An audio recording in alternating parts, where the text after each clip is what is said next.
Hello guys, स्वागत है आपके अपने channel self learning with Gajju भाई में। तो आज हम सीखने वाले हैं गूगल शीट के ऐसे 5 हिडन फॉर्मूला है जो शायद आपको पता होंगे भी या नहीं भी। लेकिन अगर पता नहीं तो आज आप सीखोगे तो आपका बहुत ही गूगल शीट में काम करने से आपका बहुत ही टाइम बचेगा और आपको काम करने में मजा भी आएगा। तो सबसे पहले आपको वीडियो शुरू करने से पहले सबसे पहले आपको एक काम करना है कि आपको है ना इस फाइल को डाउनलोड करना है।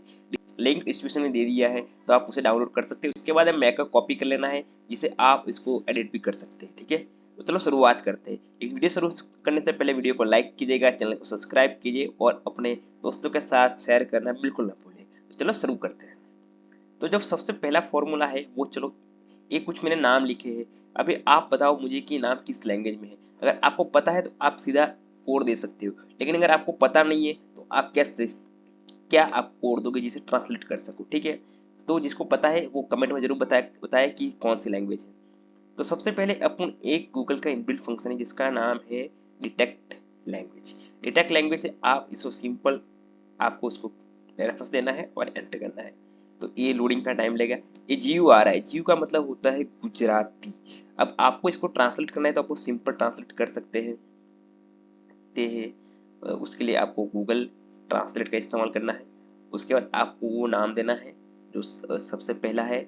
उसके बाद आपको कौन सी लैंग्वेज, डिटेक्ट लैंग्वेज में आपको इधर आपको डिटेक्ट लैंग्वेज का इस्तेमाल करेंगे तो ऑटोमेटिक ले लेगा।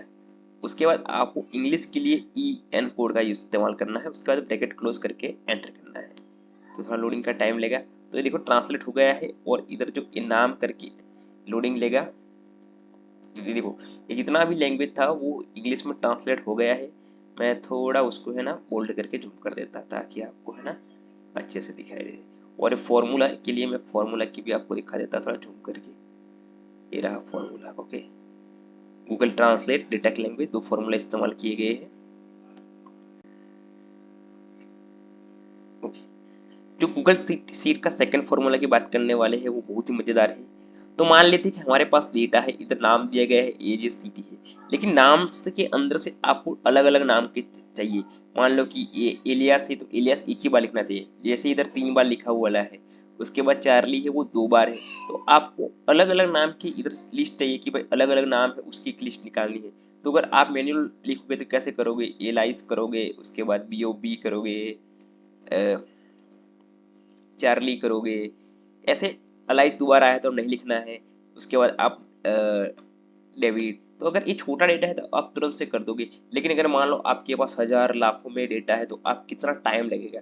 तो इसका एक सिंपल फॉर्मूला है वो आपको सिखाने वाला हूँ। तो इसके लिए आपको simple is equal to press करना है, आपको टाइप करना है यूनिक, यूनिक फॉर्मूला। उसके बाद आपको रैंक सिंपल सिलेक्ट कर लेनी है। उसके बाद एंटर करना है। तो जितने भी डिफरेंट फॉर्मूला जो जितने भी डिफरेंट नाम थे वो सारे इधर आ गए हैं। तो ये था हमारा सेकंड फॉर्मूला। अभी हम थर्ड फॉर्मूले की तरफ जाएंगे। अभी थर्ड फॉर्मूला में इधर नाम दिया गया है, स्कोर है, ग्रेड निकालना है। तो हम ग्रेड के लिए कौन सा फॉर्मूला यूज करेंगे। अगर हम मान लो इफ का इस्तेमाल करेंगे तो उसमें तो दो ही कंडीशन होती है, उसमें पास और फेल हो सकता है। लेकिन अगर ग्रेड की बात आती है तो कौन सा फॉर्मूला यूज करेंगे उसकी बात करने वाले हैं। तो उसके लिए अपन इफ्स का इस्तेमाल कर सकते हैं। तो सिंपल इज इक्वल टाइप करेंगे, इफ्स इफ्स का इस्तेमाल करेंगे। इफ्स का जो सिंपल जो सेंटेक्स है उस सबसे पहले हम कंडीशन देंगे। उसके बाद हम लेंगे greater than and is equal to 90। अगर उससे वो है तो क्या अपन को चाहिए ग्रेड ये। ओके, उसके बाद सेकंड कंडीशन हमारी ये है greater than and is equal to 80। तो हमको क्या चाहिए, हमें चाहिए बी ग्रेड। ओके, उसके बाद हमारा है greater than and is equal to 70। तो हमें चाहिए सी ग्रेड। उसके बाद greater than and is equal to 60 के अबव है तो हमें चाहिए डी ग्रेड। उसके बाद लेस देन और इज इक्वल टू 50 के नीचे है तो हमें चाहिए फेल। ब्रैकेट क्लोज करेंगे, एंटर करेंगे। ये ऑटो डिटेक्ट फॉर्मूला सजेशन दे दिया है। अगर मान लेते हैं 50 के नीचे किया तो देखो अपने आप से फेल आ गया। तो ईफ में हम बहुत सारी मल्टीपल कंडीशन का इस्तेमाल कर सकते हैं। इधर देख सकते हैं आप कितने सारे कंडीशन दी है। आप अनलिमिटेड कंडीशन दे सकते हो, आपको जितना 10 13 जितना भी कंडीशन चाहिए वो दे सकते हैं। तो ये था हमारा थर्ड फॉर्मूला। अब हम फोर्थ फॉर्मूले की बात करते हैं। इधर हमारे पास डेटा है लेकिन आपको सम करना है। मान लेते हैं सम, तो आप simple is equal to press करोगे और 8 उसके बाद प्लस उसके बाद 5, तो ये तो सिंपल आ गया। लेकिन आपसे मेरा सवाल ये है कि आपको प्लस सिंबल का यूज नहीं करना है और इन दोनों का सम करना है, तो आप कैसे करोगे?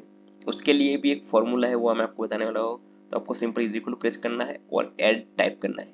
ऐड के बाद सबसे पहला वैल्यू लेना है, उसके बाद दूसरा वैल्यू लेना है, सिंपल एंटर करना है, तो 13 आ गया। जैसे सेम एज जैसे अपने इज इक्वल टू किया था वैसे ही सबका आ गया। तो ये था हमारा फोर्थ फॉर्मूला। अब हम फिफ्थ फॉर्मूला की तरफ चलते हैं। तो फिफ्थ फॉर्मूला बहुत ही मजेदार है। मैं पहले इधर डाला वाला था, उसको डिलीट मार देता। मान लेते हो कि हमारे पास एक कॉलम और बी में डाटा है, लेकिन मेरे को एक ही कॉलम में दोनों डाटा लाना है। तो आप सिंपल सोचोगे चलो कॉपी करते हैं और इधर पेस्ट कर देंगे, इसको भी कॉपी करेंगे, पेस्ट कर देंगे, तो हो गया। बहुत बढ़िया, ये हो गया। लेकिन इसमें मान लो कि इधर मैंने 3 की जगह पे मैंने 9 करे, तो इधर चेंज होगा नहीं। तो मैं आपको डायनेमिक कैसे होगा वो दिखाने वाला हूँ। तो इसके लिए आपको सिंपल टाइप करना है इज इक्वल, उसके बाद लिखना है वी स्टॉक। तो वी स्टॉक फंक्शन लेना है। सबसे पहले पहला रेंज देना है, तो मैंने पहला रेंज दे दिया। उसके बाद सेकंड रेंज, उसके बाद ब्रैकेट क्लोज एंटर। इधर डाटा सारा आ गया है। मान लो इधर 3 था, उसकी जगह पे मैंने 10 किया, तो इधर 3 की जगह पे भी 10 हो जाएगा। यानी कि ये डायनेमिक है, जैसे आप इस एक्चुअल डाटा में चेंज करोगे तो इधर इसमें भी चेंज होगा। तो ये थे आज के 5 गूगल शीट के फंक्शन। आशा करता हूँ कि आपको समझ में आया होगा और आपको ये आगे हेल्प करेगा आपके रेगुलर रूटीन वर्क में। तो मिलते हैं नेक्स्ट वीडियो में, तब तक वीडियो को लाइक कीजिए, चैनल को सब्सक्राइब कीजिए और अपने दोस्तों के साथ शेयर करना ना मिले। Keep learning, keep growing. Thank you.